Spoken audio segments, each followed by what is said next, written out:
guys, welcome to Double Shot of Steelers presented by FanDuel. I'm Dejan Kovacevic, soon to be joined by Chris Halleck, our beat writer. We're back from Boston and the Steelers 21-14.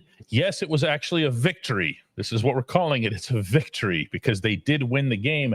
And you know what? I'm old enough to remember, like just a handful of years ago when winning in Foxborough was something really special, or would have been something really special for this fan base. So, you take it like it is. It's not any more complicated than that. They won the game. Everything's moving on, and we're all heading to Ireland. I've got a new helmet to unfurl today. This is the matte purple version of the Vikings helmet. I think this is really, really nice. Like, I wouldn't think it was nice if it was Ravens purple.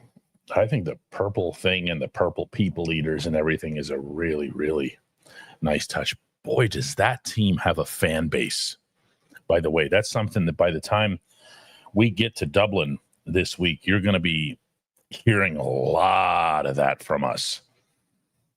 It's not just Steelers Nation that goes over there. That team has a very real following, and it's going to be 50-50 over there. It's going to be 50-50 in Croke Park for the game.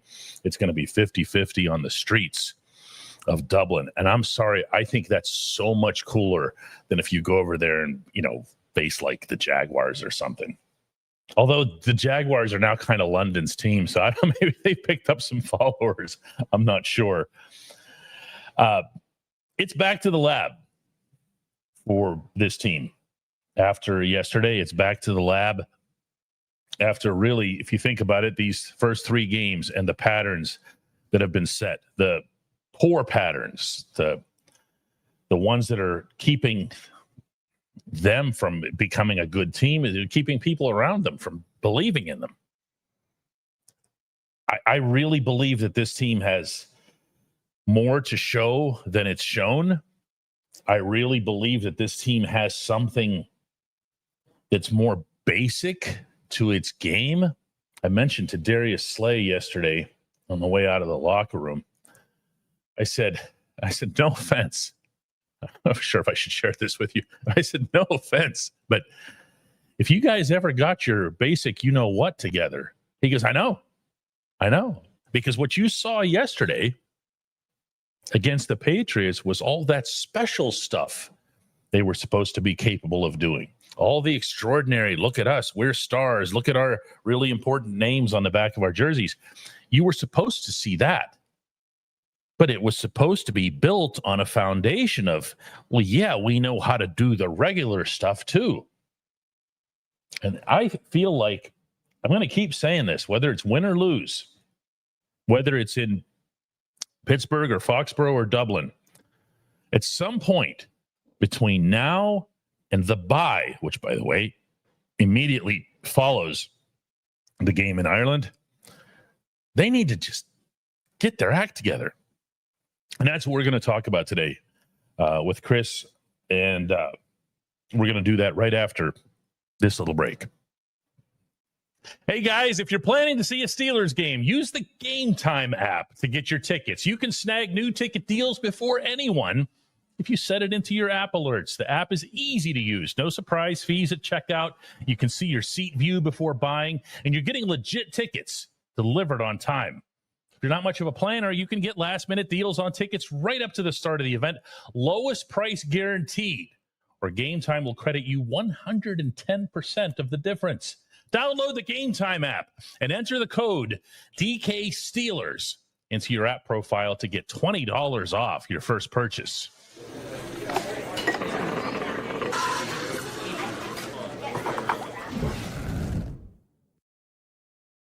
Joined now by Chris over in our Westmoreland County Bureau. It is Westmoreland County, right? Yes. Okay, at least I get that part right. I never get the location right. It's either North Versailles, which I don't think it is. No, because that's Allegheny County. That would definitely rule out Westmoreland County. Or it's Irwin? Nope. I'm north of Irwin. So Norwin, that's the high school joke. That is the high school. But I'm in Penn Township because my kids are in the Penn Trafford School District. Oh, okay. Who beat Kiski 42-0 on Friday night. You don't want your kids raised in Norwin anyway. The place for losers. Take that from a Gateway grad. I just lost all of our subscribers in the Norwin area, except for the guy who used to be their football coach, who shall remain unnamed, who once admitted that to me. Like, it's like, you know what kind of a chore I have coming? This place has never won anything. Anyway, I'm going to get myself in way more trouble here than I should. Chris, the sense that I got from the players yesterday in the locker room was one of, let's get back to the lab. And I know that's the phrase that Mike Tomlin uses, and as a result, a lot of them use. Some of them actually used that phrase. Mm-hmm. There are things that they know that they still need to address, that they still need to work on. I mean, without going over it again and again and again, because nobody wants to hear it. Hey, they need to block better. Hey, they need to tackle better. What is something that they can look at realistically yesterday and say, okay, we're missing on this. We need to sharpen this up between now and kickoff at Croke Park. So today, I went about the locker room today about in a little bit of a different way. Usually, I'm walking around with my phone out, and I'm going to be getting interviews, and whether it's on video or just audio.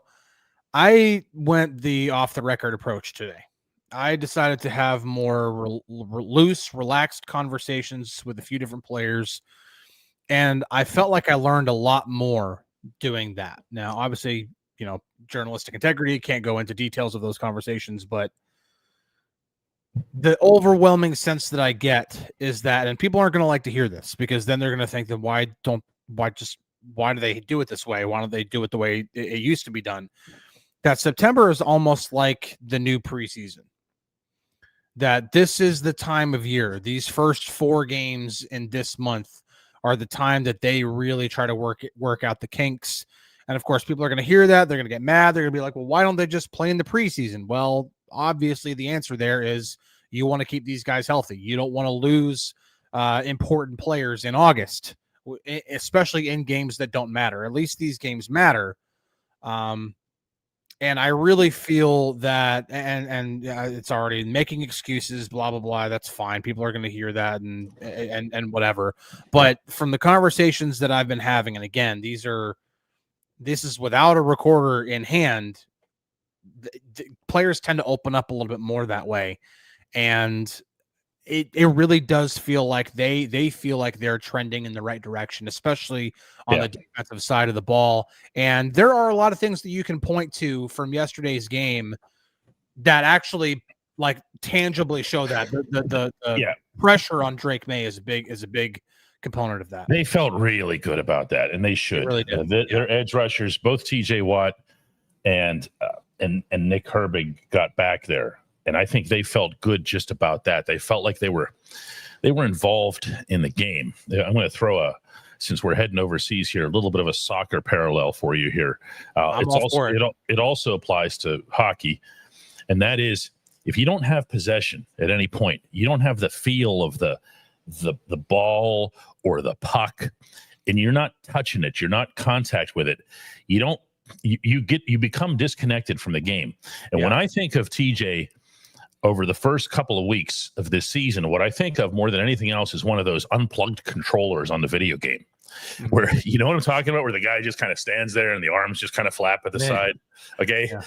That's what I think of him. Not that he was disengaged. That's not in his DNA, but he just wasn't getting there and doing the stuff. He's not Myles Garrett, where he can go and put up brownie points for himself because he got into the guy's zip code. He needed to take somebody down. He took May down. And by the way, took May down on a very decisive win off the edge. That was TJ get off is what they call it. He just, because he got off that line in a raging hurry. He also did some moving around and so forth. Let's hear a little bit of what TJ had to say today on that specific subject over on the south side, where the team had an availability this afternoon. I'm part of the game. Obviously, I'm trying to make it effective on the left. Try to go with the right from time to time, but I just feel more at home on the left right now. And if it makes teams one-dimensional, that should be something that we can weaponize. See, that's the lab. That's the lab I'm talking about. Yeah. Now he's gone out and he's done that. Now they can come back and they can look at the results. They can see how, if at all, New England adjusted to it. Was he stronger from the right side? Did he throw them off? Did they, in fact, go ahead and create some sort of imbalance on the line? The one thing I will say is that never bet against TJ. But if you do bet against TJ, make sure that you're aware that football season is finally upon us. You like that? Time to check out the latest odds, futures, and win. Boo, she says. Time to check out the latest odds, futures, and win totals on the FanDuel Sportsbook, where they offer prop bets on all kinds of fun stuff like that. Think the Steelers are headed to the Super Bowl after what you just saw yesterday? You think they're in for a big struggle to get there? You think they have no chance at it? Lock in your bets today, whichever way you want to go. Whatever your game, FanDuel Sportsbook delivers the latest lines, futures, and specials so you can join in on all the action. TJ had himself a nice bounce-back day. Cam had himself something else entirely, Chris. He really did. That was – I don't even want to call it vintage Cam. I don't want to do that because this was peak Cam. This isn't like, oh, this is back the way he used to be normally. No. This was peak Cam. His impact was all over that grass. You could make one could make an argument that his 2024 season was his best season, was the best of his career. I mean, you can, of course, go back and look at some of his other really great years, obviously his other all-pro years, and you could be like, well, no, that one was – it's still an argument to be made. And yeah, I mean, started off a little slow. Jets game, okay. Seahawks game got a little bit better, but here we are. And this probably goes into why some of the players feel like they're trending in the right direction. They're getting things figured out. There's not as many communication issues. Didn't hear a lot about that. I didn't hear almost anything about communication issues from yesterday's game. Of course, it's never going to be perfect. Defense was out there for 74 snaps. You're not going to go 74 for 74 in terms of everybody. All 11 guys know exactly what they're doing 74 times. It's just mathematically, it's not going to happen. But when those things get limited and they keep going, and then you have Cam, his performance continuing to get better, and then he puts on that kind of performance. The stuff that he is just so good at, and I love the way he put it when on the play where he got the hand on the ball that Brandon Echols intercepted. He's like, you're not always going to be a rusher, so get your hands up. And I think so many players, especially younger players, feel like the only way you can succeed at the line of scrimmage, in a pass rush, is to get to the quarterback. But no, if based off of, listen, it's the goal line, like you're backed up, you're in the shadow of your own goalpost. Drake May is not going to be back there holding onto the ball for 4 seconds. He's going to get rid of it quick. So look where he's going. Try to move in that direction. Get your hands up. Yeah, make it a skill. Make it a honed skill. One of the things about Cam's, I almost called it Cam's interception. It was Echols' interception, obviously. Yeah. But one of the things there's something that I thought I noticed live, but I wasn't sure. And then I looked up at the replay monitor in the press box and saw was that when May went to throw, May made kind of a rapid decision. That was not his main target and so forth. So May is just looking for somewhere to throw and somebody to hit. So he does that. Cam is in his way. And Cam, with his right arm, it goes up at the last second. My second hockey comparable today, like a goalie. Yeah. Like it wasn't this where the guy comes in and they say, oh, he batted down the pass. No, Cam actually got his hand out, like his right hand out, like this. I should call it a paw. It's so massive, Cam's hands. Yeah, he's got big hands. Yeah. Like this. And the ball skims off of that, and that's when Echols makes a pretty nice adjustment of his own, Very because much, those are the hardest passes to catch or intercept in this case. But Cam has turned that into a real art. When you see guys doing that on a regular basis, it's not just this. It's part of what impressed us about Y.A. Black back in training camp, was he had his hands up in all different situations, and you could tell that for him, it was a reflex. Nobody's saying, hey, kid, get your hands up. Yeah. Or try to stop the pass. He understands that that's the completion of the play for him. Like you said, Chris, it's not getting home. You like that. Of course. Yeah. But as long as you're going to, the play is about to end. If that guy's about to throw the football, unless he's Ben and he's got the world's greatest pump fake, that ball's about to come out of that guy's hand. You might as well have a hand up and do something about it. Today, guys, Chris and I are analyzed out, talked out. I can tell you that from and everything else out. And I still have chalk talk, which is being recorded right after this show. So what we're gonna do today is we're gonna turn this one over to you. We're gonna hear what it is that you have to say, what it is that interests you, questions that you have. It can be about the game from yesterday. It can be about Ireland. It can be about the Vikings. It can be about whatever. So we're gonna dig into those, do a little bit of a different kind of show here with our live chat community. Aaron Hayes starts off by, that's a mistake there, Aaron. He says, are you guys going to have a DKPS meetup in Dublin?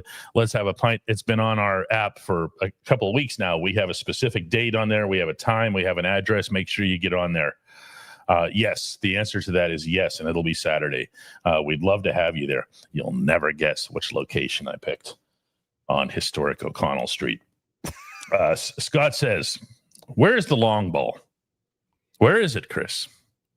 They just don't have any time. They don't have time. It's a good question, but yeah, they don't have a lot of time. Long ball. What about the intermediate ball? There's nothing past the line of scrimmage. Well, I could tell you that the long ball is being taken away for a number of reasons. Number one, a lot of the offensive line is a big reason for that. But I think the other conundrum here is defenses are giving the Steelers a lot of too high looks, and when you have too high safeties, you are going to struggle in terms of being able to stretch the field, because especially because now you've got a safety over the top of DK Metcalf all the time, pretty much. And I mean, Calvin Austin can make some plays, sure, but it just makes it more difficult. And so the best way to get defenses out of the too high looks is run the football. And they're not doing that consistently. They did it great in the first quarter. In this past game, they had 53 rushing yards at the end of the first quarter. I mean, you keep going at that rate, you're going to end up with over 200 yards on the ground. Yeah. I mean, they were phenomenal on the ground in the first quarter, and it stopped. Hint, today's Chalk Talk will be about what's going on there. But that's until you start running the football more consistently, it's going to be hard to stretch the field because defenses are having their way right now. They're having their way of being able to play this too high shell where they're just going to cloud everything, keep lesser guys in the box. And the only way you can force the defense to not do that anymore is to make them pay for it. Run the football, make them bring an extra guy into the box. Then you can start stretching the field a little bit more. What they did against the Seahawks in 2023 with Mason Rudolph at quarterback, that was exactly what they needed to do because Najee and Jalen were both running like madmen, and the Seahawks had to bring extra guys down in order to stop it. Then that's whenever they were able to open things up deep. That's exactly what you want to do to defenses. They're not doing it right now.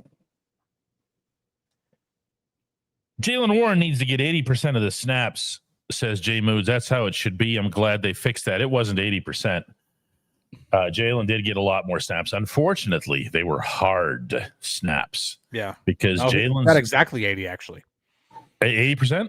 Right at 80. Oh, snaps. I thought he it's early.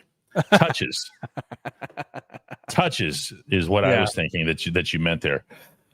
Jalen had hard snaps. Because he's only got one speed. He's only got one level of want to. And he ran right into things that I don't think most running backs would have run into. He's a bowling ball. He is a bowling ball, but it sure would be nice if someone would clear a lane for that bowling ball. Don't. I see what you're doing over there, Halleck. Don't do it. He did this to me all day yesterday. Mr. Pun over there making his Gillette Stadium puns. How that somebody looks razor sharp and all day. He was even typing up fake leads to his articles. And I literally sent out a picture at the locker room. He's doing it, and I'm like, what do I got to do to get away from this? Literally sent out a picture at 5 o'clock and said this is the 5 o'clock shadow at Gillette Stadium. I really could not help myself. It was a clean shave. It was a clean shave of a win for the Steelers. None of it was even remotely funny. That was the worst part of it. Like, if it was at least mildly amusing, it would have been tolerable. Now I just want to change the subject. Randy Wagner says, traveling from Pittsburgh to Dublin, will this mentally drain our professional NFL players? Will it drain our favorite journalists? Well, the players are the ones who matter. The flight itself it's around 6 hours or so. If you've ever flown to London, you pass directly over Ireland, the heart of Ireland, to get there. So you'll know that it's at least closer than that. Not by much, but a little bit. It'll hurt the team and the players who can't fall asleep on an aircraft. In my experience, when we went to London, I was not accompanying the Steelers, of course, on their aircraft. They flew on their own on an NFL charter. The ones who slept were totally fine. The ones who didn't were a complete wreck, and they never recovered from it. So how this gets arranged, what's on the plane, and whatever else. Some of you have already been asking when they're going. They're going on Thursday evening. They're going to get there on Friday. That's the same setup I'm doing for myself here. Chris is going to get there a little bit early to get you some extra content on the app. This is it's going to be a challenge for some of these guys. I can tell you that right now. I can also tell you that there's not going to be an advantage because the Vikings are going over the exact same time, same everything. The only difference is the Vikings are staying a week because they have another game over in London. So is this going to become an issue this weekend? Yes. Has it been an issue ever since this was announced? Also, yes. Have I contributed to making it an issue? Probably at least just a little bit, because I keep bringing up what a bad idea that was back in 2013. The NFL is mostly responsible for this, but there are exceptions. The Ravens last year flew over on a Monday because John Harbaugh and everyone involved in the Baltimore organization wanted to be there early. They wanted everyone to have plenty of time to adjust. The players seem to like that. They seem to appreciate that. Ravens win. That's that. So we'll see. Yeah, it's something, and I asked TJ Watt about it today. You did? Yeah, and the good thing for him. Do we have that clip lined up, by the way? Because I'll just let him talk if we don't have it lined up. No, we don't. Okay. Mm-hmm. Well, the one thing that he said, because of course, some of these players are going to be going to Dublin for the first time, and so of course, you want to see the sights. You're in Ireland, you're in Dublin. You want to check it out. And for TJ, he's like, well, it's a little easier for me to keep it business because I was in Dublin in 2015, and so I kind of got all the touristy stuff out of my system, so I could just go and focus on football. But it's going to be a challenge. He said he's resting up as much as he possibly can before they make the trip over. He said he's going to try to sleep on the plane, as all those players are going to try. Easier said than done, as you said. Not everybody can sleep on planes, and you got a lot of players that are going to be making that trip. There's a good chance some of them don't sleep. So it's going to be difficult. It's going to be a challenge. But I think the one thing that you could say here is, well, at least one team doesn't have a distinct advantage. At least the Vikings aren't getting there 2 days earlier. It's kind of a level playing field for both teams there. I'll tell you right now, if you thought yesterday's football game was bad, like generally a bad game, wait till you see the first quarter of this game in Ireland. I remember this was at Wembley Stadium when it was Steelers versus Vikings. Now, both of those teams were 0-3, but it was astonishing that either of them was 0-3. So that wasn't the part that made it bad. the Steelers still had all of their Troy Polamalu, Ben Roethlisberger, Heath Miller, James Harrison. There was all that group, right? And the Vikings are out there with Adrian Peterson. They had some big names on defense and everything else. The Vikings were a pretty good team too. Normally, this was all about the sleep. It was all about it. And everyone talked about it. That locker room. The Steelers locker room. I never made it to the Minnesota side. The Steelers locker room was just like a ghost town afterwards. Not just because they lost. There was these weird soccer-like compartments to the room. It didn't look like a football locker room at all. Lots of walls and stuff, almost like a maze. And so they couldn't talk to each other. So everybody was just super quiet, super silent. But they had no idea, Chris, where they even were. Like, they didn't know what they were doing there, what just happened to them. 0-4 certainly never hit them because the Vikings ended up winning the game. Just a bad overall setting. And the Steelers had just started, if anyone really remembers that game, they had just started kind of waking up a little bit. They started getting a little bit better. By that time, whistle blew. It was all over here. Let's take some more questions here. This one is really annoying. This comes from, and most of his comes from Crazy Pollock, who says, how aren't we talking about having 3 amazing tight ends and not utilizing them because Aaron Rodgers can't throw the ball more than 5 yards unless there's a prayer ball? Chris just stormed off the set. That's enough out of Crazy Pollock for the day. I'll at least take the second part is so ridiculous that I'm not even going to address it. It just means you're not watching the games. Okay. The first part is legit, though. If you have 3 amazing tight ends and you're not utilizing them, a couple of things are happening. You've had the intermediate portion of the field is either been taken away from you or you've taken it away by choice. My belief right now with the Steelers is that they have taken away by choice an awful lot of options that Rodgers would normally have and that Rodgers would want to have. And, oh, by the way, Rodgers is eminently capable of delivering. You're just not watching the games, dude. So if you have these tight ends and all you do is utilize Jonnu Smith with this thing, the sideways pass, then he's going to end up with exactly what he ended up with, which, by the way, was 3 catches for 3 yards. That was the Jonnu Smith. That's what you did. 23. 23. Okay, yeah. For a guy who last year led the NFL among tight ends in yards after the catch. Yeah. There's more to what he can offer. There's more to what all of the tight ends can offer, including Pat Freiermuth, who virtually vanished yesterday. There's more to what DK Metcalf can offer.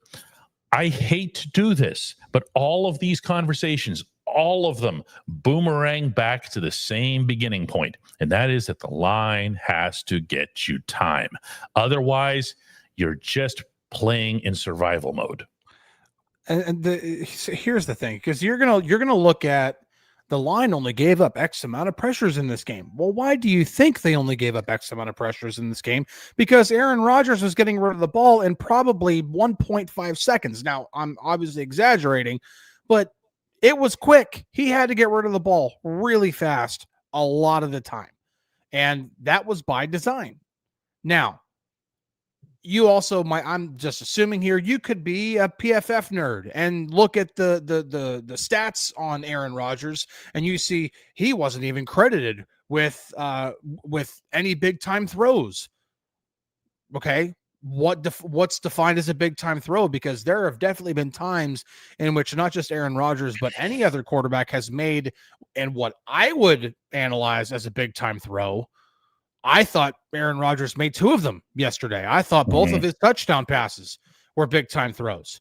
He didn't like the winner. He didn't like the winner, but it was a back shoulder throw, and it was right where it needed to be for Calvin to make the adjustment to the back shoulder throw. I thought it was a good throw. Aaron's going to be hard on himself, but a lot of great players are hardest on themselves. But he also made a great throw to DK Metcalf to put it up where he could go get it at the highest point. It was a great throw. But neither one of them in PFF's eyes are a big-time throw.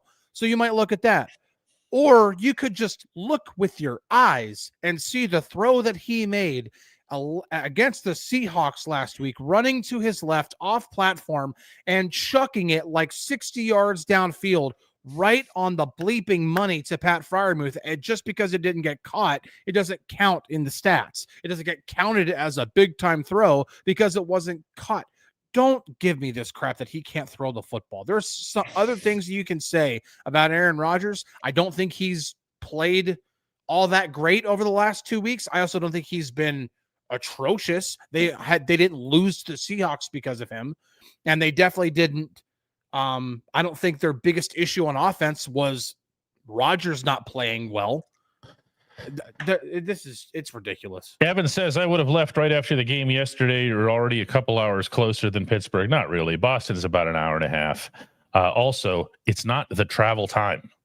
I think there's a misconception of the people who don't do a lot of traveling, that they think it has something to do with how long you're in the plane. I mean, how long you're in the plane has an effect on you. Mm-hmm. But not when it's 5 hours or 6 hours. We're talking about when you go to Japan or Australia or something like that. The amount of time. Okay, I've done 13 hours to Tokyo, and you feel the 13 the moment you're off the plane. Oh, I'm sure. I think I did 10 to Rome. That's like the longest I've done. The couple hours close. It's about the adjust. It's about the sleep. It's about the adjustment, and it's how quickly you adjust. What they tell you, everyone will tell you, and I'm seeing it from a lot of you who also travel a lot overseas, and I do it quite a bit. Is you get there, and the goal is to stay up on the first day. Okay, yeah. Find yourself something in this vein. Yep, and just keep going. Stay up. Find a way to stay up until like at least 9 o'clock at night. Then go ahead and go to sleep, and you can sleep for as long as you want. You wake up the next day, good to go. That's my plan. That's my plan. I land in Dublin at 11 a.m. on Wednesday morning, and I'm staying awake Dublin time until I'd say probably at least 10 o'clock. I'm going to, try to get my bearings and figure out all the places I need to go. The media schedule was just released today. For everything that's going on Thursday, Friday, Saturday ahead of the game. But still Wednesday is going to give me an opportunity to kind of, okay, these are the bus routes I need to be taking, so on and so forth. And I'm staying awake for almost 12 hours after I get there. Michael Bobrick is part of what's already beginning to mount. I can tell from everything I can see, hear, and read, is the Brian Flores coronation that's coming up this weekend. He's going to attack the Steelers' offensive line very aggressively. They better be ready, or Rodgers will be crushed. That means he's not going to be any different than what Mike Vrabel just tried to do. Flores is very aggressive in that approach, by the way, with everybody that Minnesota faces. That's just the way he's wired. That's the way he did things when he was in Miami. So I don't think there's going to be any novelty to what's coming. I do think that if you're the Steelers, you're going to have a second consecutive week of really compensating for that. That means that you see Darnell Washington out there. You see Darnell in a lot of blocking situations. You see guys who aren't blocking maybe not playing as much. Okay, and by that I am talking about Freiermuth, who missed a couple of big ones yesterday. You have to be on this, and you have to protect the guy with the football. And we can all roll our eyes at it, and we can all say sideways this, sideways that. But if Rodgers isn't vertical, what are we talking about for this season? It's very true. I will say, though, that Michael's point here about Flores, this to me is the matchup to watch in this game, is to watch how Brian Flores attacks this Steelers offense, because first off, they've proven that they can't run the ball successfully for more than a quarter at a time. So there's that. They've shown now what they're doing over 3 games when the run game is not working. So there's that to attack. Also, and very, very relevant here, Aaron Rodgers faced Brian Flores last year as a member of the Jets, obviously, over in London. And as somebody who watched every drop back of Aaron Rodgers' 2024 season with the Jets, I can tell you that game was probably Rodgers' worst of the season. If it wasn't his worst, it was top 2 or 3. It was bad. He was not good. He had some really good throws in that game for sure, but he also had some stinkers, and he was under duress. And some of the disguises that they had, especially with the zero blitzes that Brian Flores has, he was. I mean, Rodgers, the pick 6 that he threw in that game was, I think that's just Flores outsmarting Aaron Rodgers, and that's just where if you're Aaron Rodgers, who's seen just about everything that you could possibly see over 21 years in the NFL, that's just where you tip your hat and you're like, you know what, you got me. So that's something that I'm going to be watching this week for sure. I really like this one from Ben, who says, imagine the greatness. It might be a little bit too strong of a word, but I see your point. If Jaylen Warren could actually get good blocks for a full game, Jalen's ready to pop off, my friends. He looks like every time he gets the ball, he's ready to go the distance. And that's not hype on my part. We were watching this from that corner press box where you could see the holes opening up and closing and whatever else. Jalen he's ready to hit it, but he's got to get the blocks. He's got to get them from somewhere. And I'm telling you, I understand this is a 1965 sentiment or whatever you'd want to call it, but the idea of watching, Seattle with that fullback, coming in and just leveling people, and you thinking the Steelers, why can't they have a weapon like that? They'd have a running game. They would have a running game if they had someone like that. They don't. They've let the fullback position pass them by. They keep Connor Heyward on the roster. I don't know. I'm watching. It's frustrating for me to watch Jalen run the way he is, and to have it show up as 18 carries for 47 yards and a 2.4 average. Yeah, I'm sorry, that's not doing that young man justice. The way he's running the football, it is not doing him justice. No, the 3.11 yards per carry after contact is helping do that justice. But who looks at that? Yeah, right. That doesn't show up in the box score right away. I thought it was interesting that Troy Fautanu said last week before this game. He said, "I feel like a lot of time we're one block away." Yeah, they are. And that's honestly, I'm really not trying to give away the chalk talk here. I'm really not. But that's what I saw. Watching the run game, watching it in the first quarter, and watching even on one of the really good runs, there was still one block that was not made, and Warren just made a guy miss and ended up getting 11 yards out of it. But there are other times in which even Warren can only do so much. If he has a guy in his lap before the ball's even handed off, like if a block's already been lost before Rodgers even puts the ball in Warren's chest, it doesn't matter, especially if your attack point isn't, straight downfield. If it's to a wide zone run to the right or to the left, it doesn't matter if there's a guy who's already lost a block and there's a defender in the backfield. That really is all that's missing right now, because if this offensive line can stop doing that on a consistent basis, or at least if they're going to lose a block, have it be something that matters the absolute least to the run being successful. Because right now we are seeing one block blow up way too many runs, or one missed block, I should say, blowing up too many runs. Because if they can get that figured out, this run game is going to start humming, because Jalen Warren, to your point, is absolutely running way better than the box score is saying. Let's take a couple more here from you guys. We already got to that one. I'm looking at the little list of ones that I've starred here off to the side. This one, this is a good one here from Massive Man. Says, I can't stop thinking about the comment made in the preseason of wanting to be playmakers on defense, and they did a good job with that. And there were a lot of comments, so you don't even have to narrow that down. I could actually cite probably a handful of people that made the comment directly to me. It's something that they see themselves as a defense that's out there to generate things. If you heard the way they were describing yesterday, ball search, TJ referred to the Patriots as ball search victims. That was a new one on me. I don't even want to know who brought that up in what classroom over there. That sounds like something, a t-shirt they should be selling outside Gillette Stadium. Just ball search victims. Woo! but it makes sense. That's what the Steelers spent their week on. It's what they're comfortable with. It's certainly what Tomlin's comfortable with. He's comfortable with an offense that takes the football away. So if these guys go out there and get it done in a game like that, their confidence in general is going to go up. Their swagger is going to go up. That factor a little bit. Got to make the basic plays. And I understand we're going to be finding out more, obviously, in the next 48 hours about who's available in this trip. One thing to remember, I mentioned it earlier, it's worth a repeat.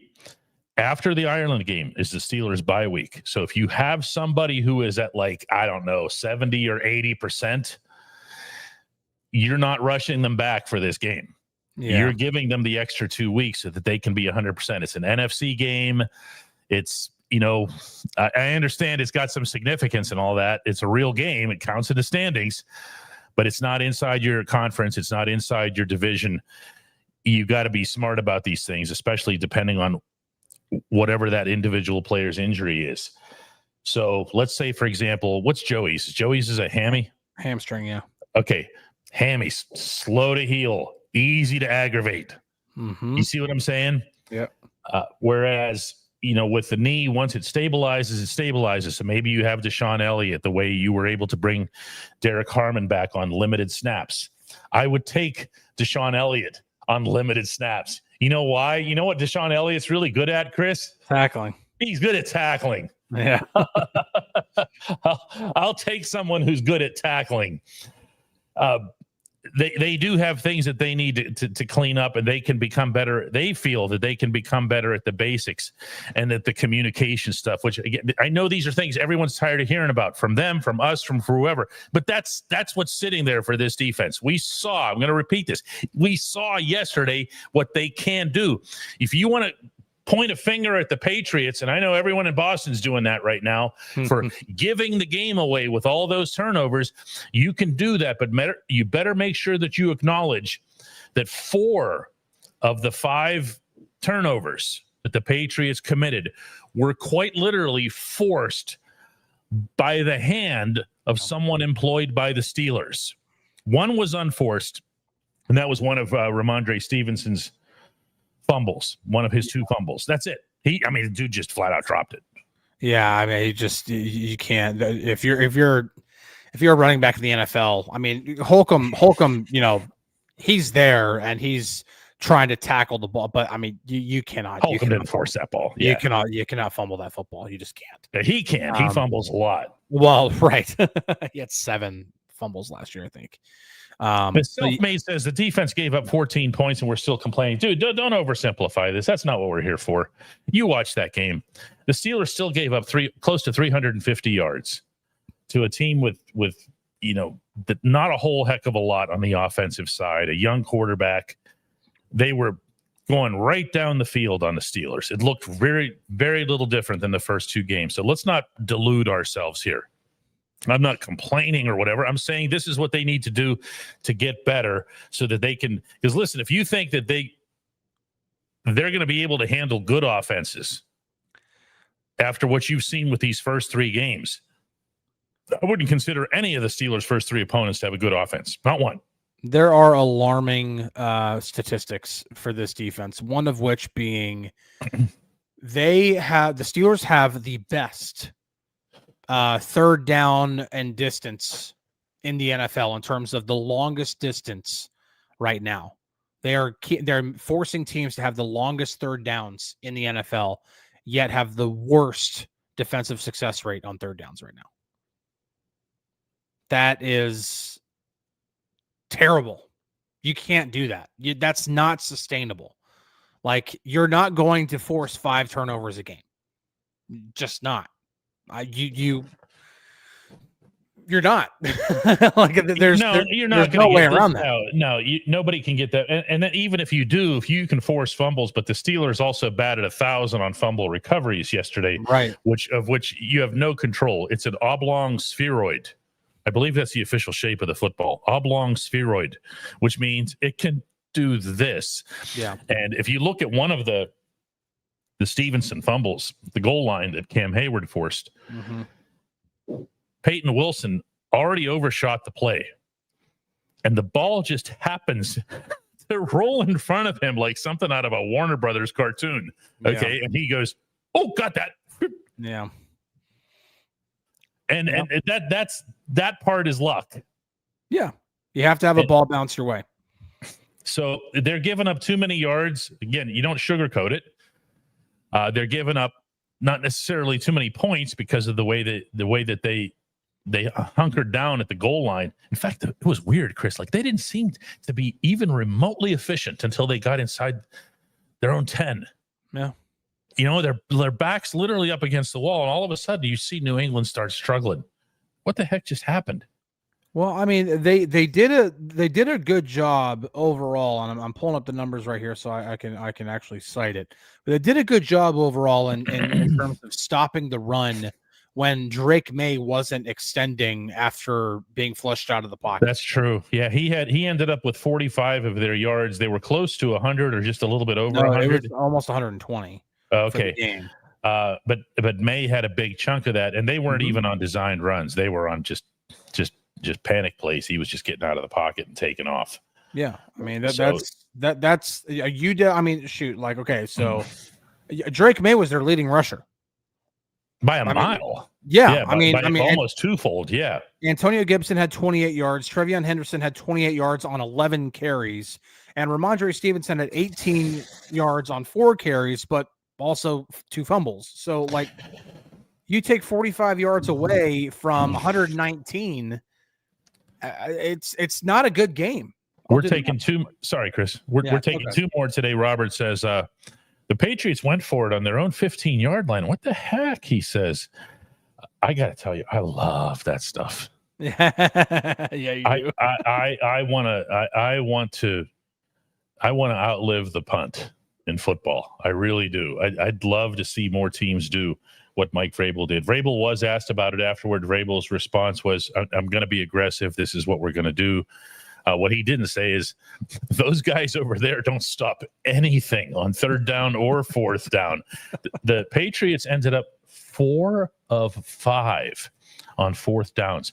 Do you know how much possession that preserved for the Patriots? Do you know how that changes the game, the possession clock at the end? The Patriots, by the way, ended up with almost a 6 or 7 minute advantage in time of possession once it was all done.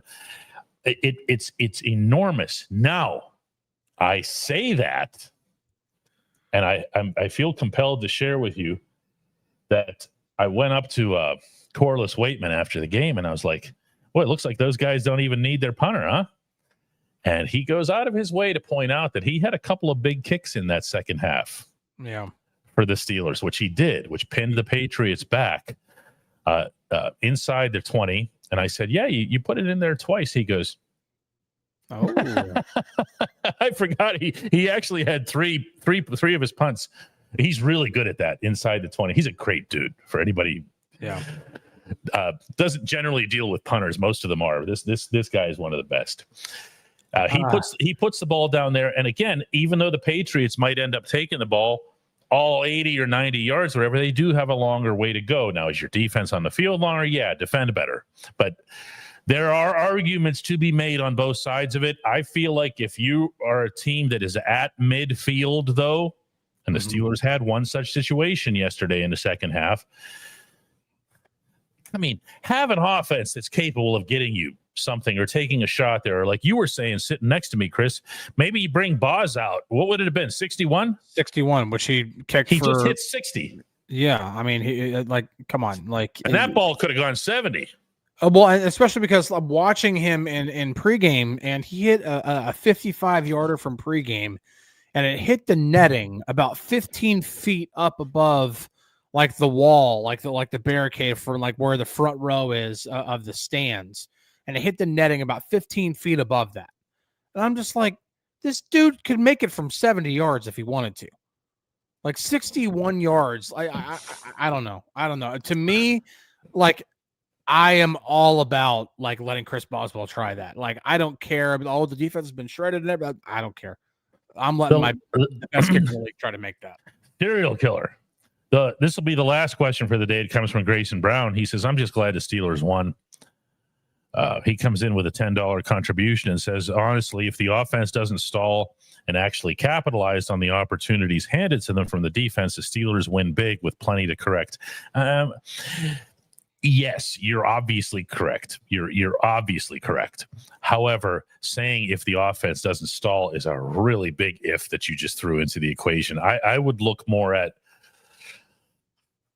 situations that were closer to happening. Like the week before, you had the touchdown that should have been to Pat Freiermuth. That was kind of fluky that it didn't happen. There weren't really similar things in this game, unless you want to get into the two near interceptions that Clark almost had. But then that would have been 7 turnovers, which would have been hysterical. They have things to correct. Most of them are really dull. Mm-hmm. Most of them are not sexy. They're not things that you can associate with narratives and dramatics and things that get people fired up. Mm-hmm. They still have to block better. They still have to tackle better. I hate to do that, but that's it. But it is true. People don't want to hear, that the running game is this close. When you're not seeing the running game, when you look at the final box score and you see that Jaylen Warren's not even averaging 3 yards a carry, and you see the final numbers, you're like, no, they're nowhere close. No, we saw signs of life from it in this game. We are seeing, it's on the film, that what Troy is saying, what Troy Faltano is saying, that they're 1 block away a lot of the times. They are 1 block away a lot of the time. That is the actual truth. It's on the tape. Sometimes it's Troy himself. Sometimes it's Broderick Jones. One time in this game, it was even Zach Frazier. Sometimes it's just a guy that just, you're having a double. You don't get off the double quickly enough to get to the other guy. You missed him, or you tripped over one guy to try to get to the guy in the second level. You didn't get to him fast enough. He's unblocked. And now all of a sudden the run's blown up. Figure it out. I mean, the only thing you do is figure it out, keep plugging away, people don't like to hear you because, and even then, we like to be critical of Mike Tomlin sometimes whenever he's like, just get better. Yeah, we want to hear something a little bit more detailed than just get better. But sometimes it is just continuing to work, continuing to grind, continuing to build that chemistry. And I don't know. I really feel, again, especially after today, and this is my final thought, I guess, is that I really do feel like this team is almost feeling itself out as if it's preseason. That's the general feeling I've gotten from watching the first 3 games. That makes sense. Yeah. But you also have to have, I keep looking forward to that one game that they have at some point where you say, it doesn't have to be perfect. It doesn't have to be a blowout. That's not what I'm talking about. I know that's what a lot of people want, because then they can sit there on a Sunday afternoon and just enjoy everything that they're watching, which isn't really how sports are supposed to go. But there's a lot of people who feel that. If you're a team that's got capabilities to do special things, okay, that's not hyping them up or anything. It's talking about the stuff that the defense was able to do yesterday, which not a lot of defenses could do. And all you have to do is take care of the simple stuff. And if you're talking about on offense, where you have all these tight ends, you have this WR1 that's world class. You have a 4-time MVP at quarterback who can still throw the ball. And what you're missing is the capability of blocking. Somebody mentioned in here that Spencer Anderson was put on the field, a couple of times for not goal line stuff, but routine plays. Think outside the box. Do something different. It doesn't have to be Darnell sticking on the line, although Darnell's a terrific blocker. Go out there with I'm just winging it here, but go out there with 6 offensive linemen, because they're not going to know what to do. Somebody else just mentioned here a little bit ago that the Patriots adjusted to what the Steelers did offensively in the first quarter. They did. They put more people in the box. The end. Radical stuff. And the Steelers never readjusted, continued that comment. Okay, but what would the readjustment have been? Make sure you're protecting the quarterback and just throw something over these people. It doesn't have to go sideways. This feels like the same conversation we've been having for about 5 or 6 years now. The difference is you actually have that quarterback now, and you have multiple tight ends who can do that. So you don't have to regress to a Matt Canada offense. You can just say, hey, run this super quick slant. They're never going to be able to stop this. I don't know that the Steelers ran a single quick slant yesterday. I could be wrong about this. Calvin Austin on the final drive. Calvin had one on the final drive. There it is. Yeah, 8-yard gain. But okay. Yeah. But what about doing that with a Darnell? What about doing that with Pat? What about doing that with Jonnu? Did you think Jonnu signed up here to? I mean, I know he wasn't a free agent. I'm just saying, to just do these sideways plays. Yeah. Come on. Do you see what it looks like when DK Metcalf gets loose behind the line of scrimmage? Mm-hmm. It's terrifying for teams. We don't know that because we don't see it because they're not throwing there. Arthur needs to find a way to quicken things up there and pull those people back out of that box. And you know who's going to benefit from that more than anybody, even more than Aaron Rodgers? Jaylen Warren. That is exactly right. Guys, we love you. We're grateful that you're here. We'd love you even more if you would download our app. This is where we're doing all our stuff, and we feel unappreciated if you're not there. I'm being a little dramatic, but not all that much. After a day like yesterday, believe me, you feel it. Download the app. It's free on your Apple device, on your Android device. Just go to the store thing and just type in DK Pittsburgh Sports. After you do that, you're going to open it up. You're going to see ads. You're going to see that you can't comment. It's going to look a little bit frustrating to you. Don't worry about that. Email me directly. I'll be sitting here, dk@dkpittsburghsports.com. Spell all that out. I'll hook you up with a massive discount, like massive, because I want you using the good version of that app. Just say, you don't even have to be like nice or anything. Be like the dude last week that just said, hit me up. That was it. It wasn't even in the body of the email, Chris. It was in the subject. That's awesome. No name, nothing. Yeah. Hit me up. Okay, so I hit him up. So you can do that. Just send me an email that has in the subject header, hit me up, and I'll know that you heard the show. All right, guys, let's do this again. Tomorrow is Tomlin Tuesday, and well, here we go. Really, really, really far. Oh, by the way, I have a really cool new helmet coming for the assembly tomorrow. Yeah. Sounds good. See you guys tomorrow.